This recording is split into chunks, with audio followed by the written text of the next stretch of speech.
Hey everybody, it's Syntegrator. Welcome back. Okay, here is Dave's panel board laid out for some desoldering action. I've got it in the pan of ice over here, and I have an old school peanut butter jar, the glass kind with the metal lid, which you don't find anymore.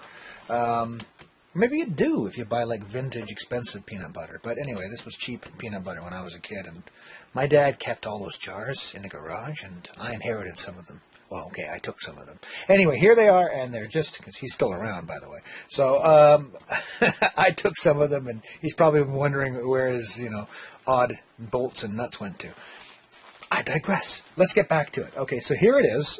This panel board is out here, laid out, ready for the faders to be removed. And what I'm going to do, I've already got my vacuum desolderer set to wide aperture, fully ready to rock, and as you can see, I've moved the scotch tape that I used to indicate which faders were being goofy. See, there's one of them that's VR14, VR13, VR standing for variable resistor, of course, VR11, and then over here is VR3, way at the end here. So I'm going to start, I guess, with the one closest to you so that we can get that underway. So the first thing I do when I'm, once again, I apologize if my hand gets in the way. One of the things I do first is remove the solder from those side struts, because those are the heaviest ones there. Now you've got to be careful when you're desoldering if you have a vacuum desolderer, because the vacuum desolderer can generate a lot of heat. These individual single pads by themselves, it's just like looks like a little donut of solder mask around them. I'm sorry, of exposed metal. Those guys are very easy to delaminate if you leave the soldering iron down too long because of the heat. So you've got to get in there and get out fast. So let's see.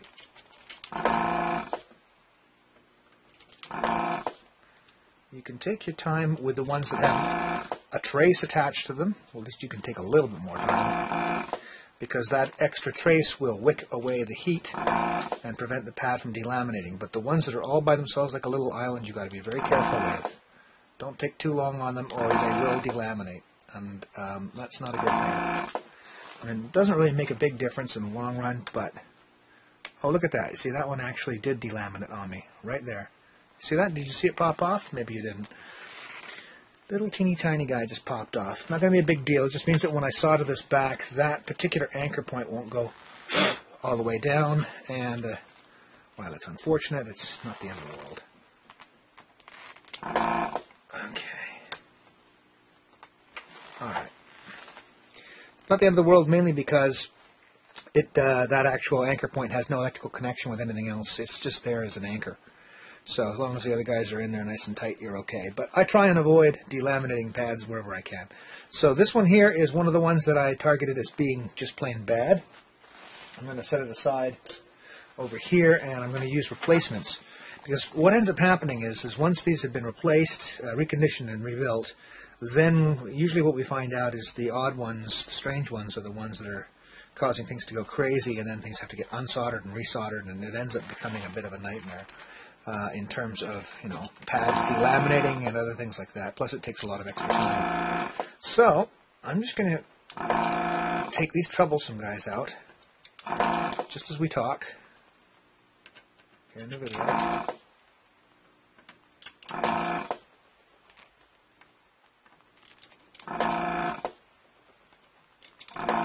Again, the value of having a vacuum desoldering tool cannot be underestimated when you are dealing with...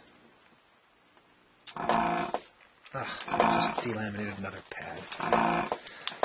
Okay, it's actually not even set that hot. I'm going to turn down the temperature control. That's one of the advantages of having one of these for the temperature control. Probably should have done it in the first place. Sometimes, too, the suction force on this guy will cease to be so effective, and I have to essentially use this cleaning pin. That's like an old musket ramrod.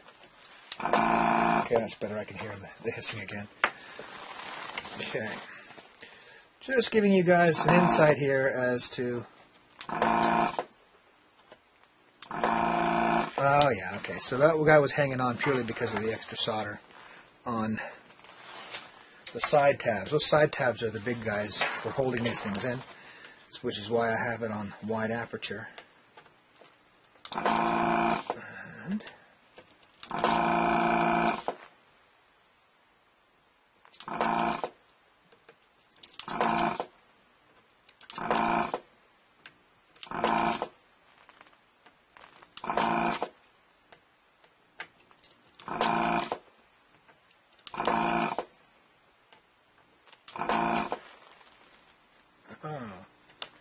okay, now we got the groove. Okay, I'm just going to take the last problematic one out over here.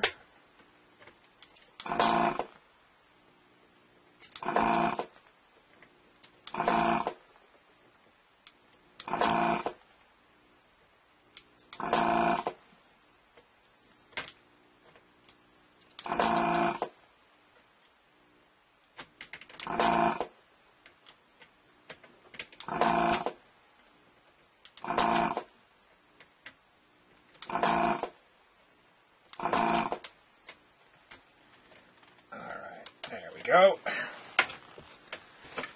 Now this is the last of the problematic ones. I think I feel a time lapse coming on here. We're going to do all the rest of these, and I'm going to basically do a time lapse recording. So get ready. We're going to warp speed now.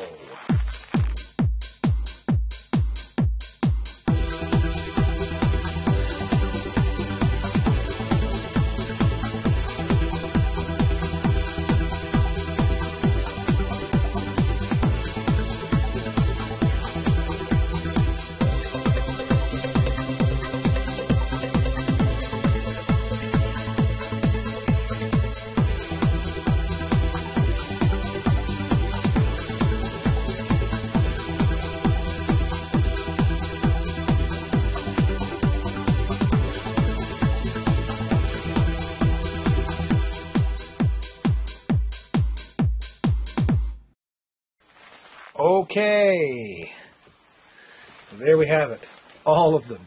And I did a momentary premature victory there because I thought I'd gotten them all when in fact I hadn't. There was one left. So now at this point, I'm just doing this to shake out some of the solder that was dripping out of the tip. It's a fair amount of solder you end up sucking out of the board by the time you're done removing all of the faders.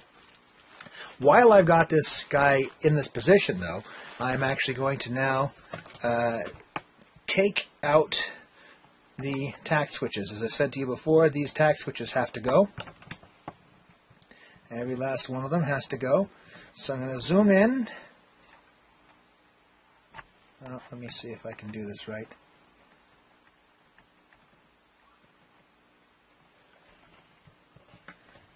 I think at this point, in this kind of a lighting situation, let me get some extra light on it. There, that should prevent the camera from autofocus crazy on me.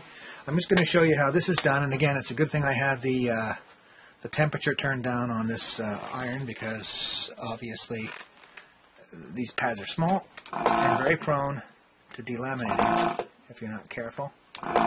Especially there's one in the corner that's not connected to anybody else. Alright, and what you got to do is after you desolder them is you have to rock the switch out like so. Oops. Sorry guys, it's not exactly the most easy thing to do in the world with the camera going, but there it is. Okay, there's the tact switch. Alright, so I'm going to pull the camera back, and we're going to engage in another one of these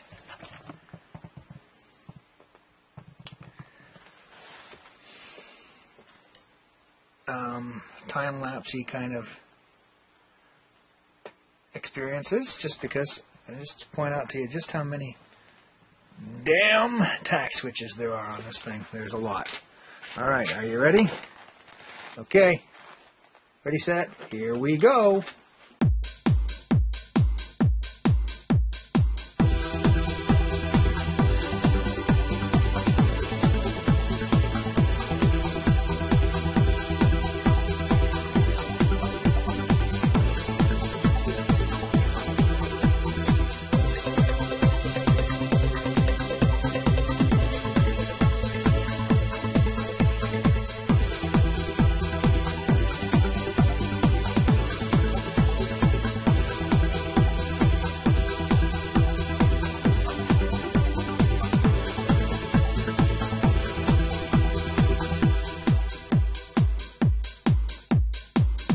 Okay, we're all done. Now let's have a look at this guy.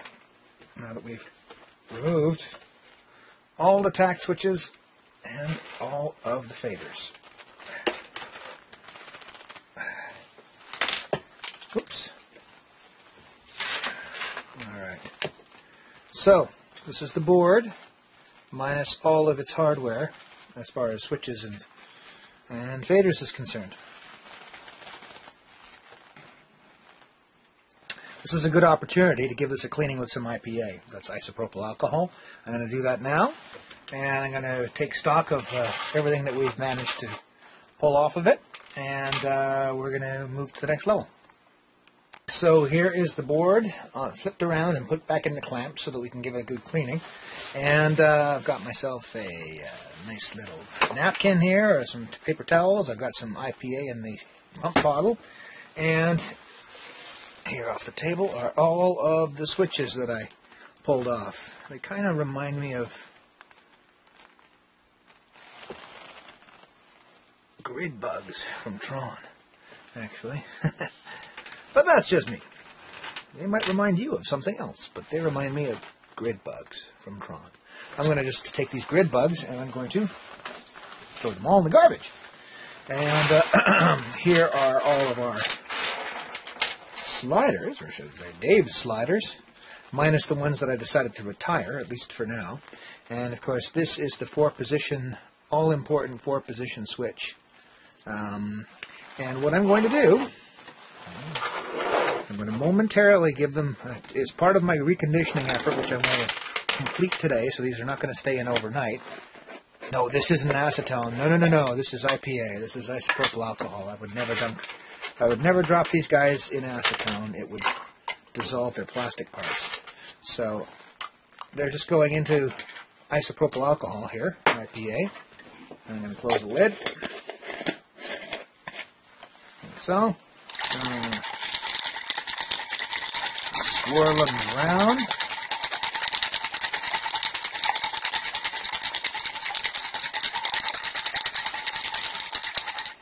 Idea being just to, when we do get in there, we're going to give them a really thorough cleaning. And now that those guys are sort of sitting in there soaking, this is the pump top bottle for the IPA. I love this thing. You can just push it down and it fills a little reservoir up with IPA. And so, there we go. You can't do this normally to get rid of all of the dust and crud because the hardware is in the way. All of the faders and the switches, they get in the way. It becomes kind of an awkwardly difficult procedure because you got to work around it with Q-tips and stuff. So while everybody's off the board, what a great time to give it a good cleaning. And when you're done cleaning these boards, they look like they're new from the factory, which to me is kind of cool. I like that part of it. The feeling that you've restored the thing to essentially brand new condition. At least as far as cosmetics are concerned, that's really cool. And so what if nobody ever sees it because it's going to live inside the Juno? Point is that you've reset the clock on the thing's general level of dirt. So it's good for another 30 years of growth accumulation without getting overtly plague hazard worthy and that kind of thing. So, hey, that's all right. You know I like that. All right, this is looking good. Again, this was not a very dirty board to begin with, so it's not like this took a lot of time and efforts to get right. Okay, so while we leave those faders to soak, we are going to repopulate the tact switches. And it just so happens I have my handy little baggie of tact switches here. And if you want the part numbers for those, you can go look on the other Juno-106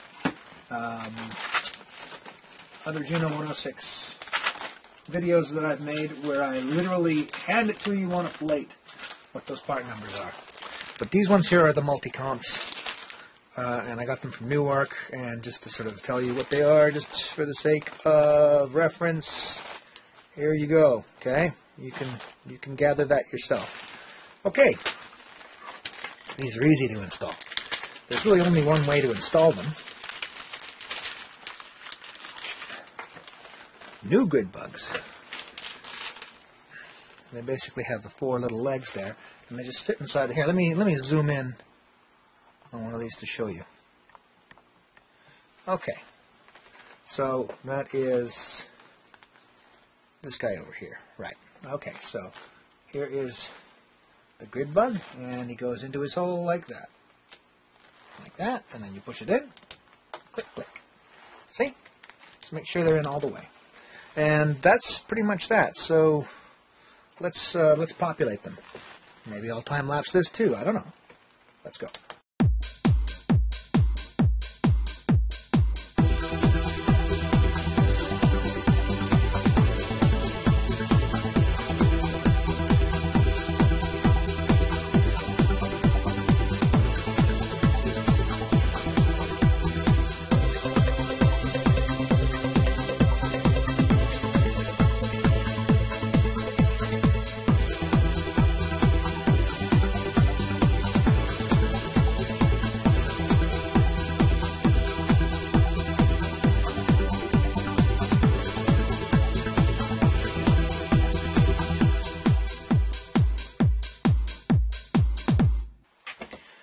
Okay, so here we go.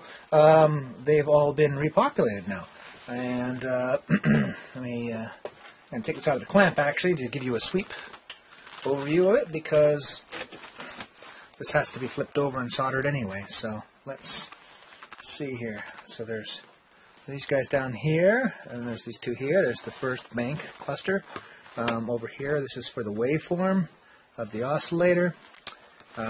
These over here are for the footages, the 16-foot, 8-foot, and 4-foot of the oscillator. We travel along. Here are the patch selectors. Here is the save, verify, and load for your tape dump. Well, might as well have them working. And over here we have the chorus buttons. And so those are now in place, but obviously, when we bring this around the back, none of these guys are soldered. So, and because of this wire cluster the way it is, it actually interferes with my clamp. So I'm going to turn it around like I had it before, slide it back into the clamp like so, and engage the friction mount at the bottom. I'm going to put this peanut butter jar over here, and I am now ready. I'm going to turn on my soldering iron. I am now ready to begin soldering all of these guys back into place. So I'm going to wait for the soldering iron to power up, so I'm going to shut the video down for a sec, and we'll be right back. Okay, welcome back. The sound you hear is my soldering iron with its vacuum smoke remover, and that's because soldering these guys is actually kind of a smoky business, as you can see. Basically what I'm doing is I'm just touching the solder to the tip and reflooding these guys with solder like so.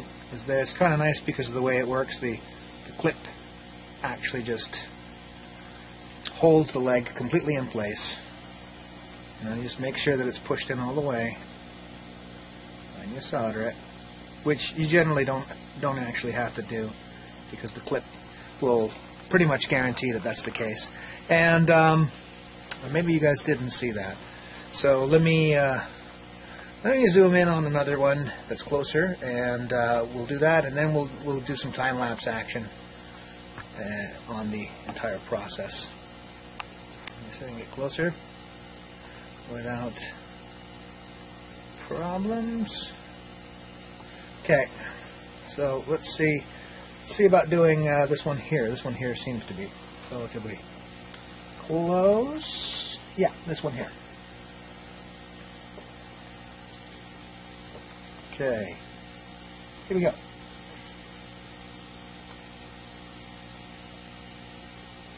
One,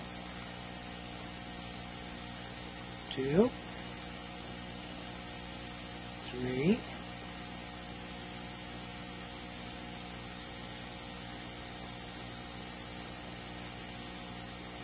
and 4. Okay, so that's basically it. I'm going to crank the the viewfinder back out again. See if we can capture the entire board. Very far end. And the close end too. Going to be a bit tricky. These guys over here are the closest to you, and up here, and then all the way back here is the furthest away, and then here are the other ones. So let's take it from here and begin the time-lapse procedure. And you won't have to listen to the sound of that solder pump anymore, because I'll have some cool MX61, MX49 music playing along. That's totally royalty-free, by the way, YouTube guys. So no infringements here. All right, let's get on with it.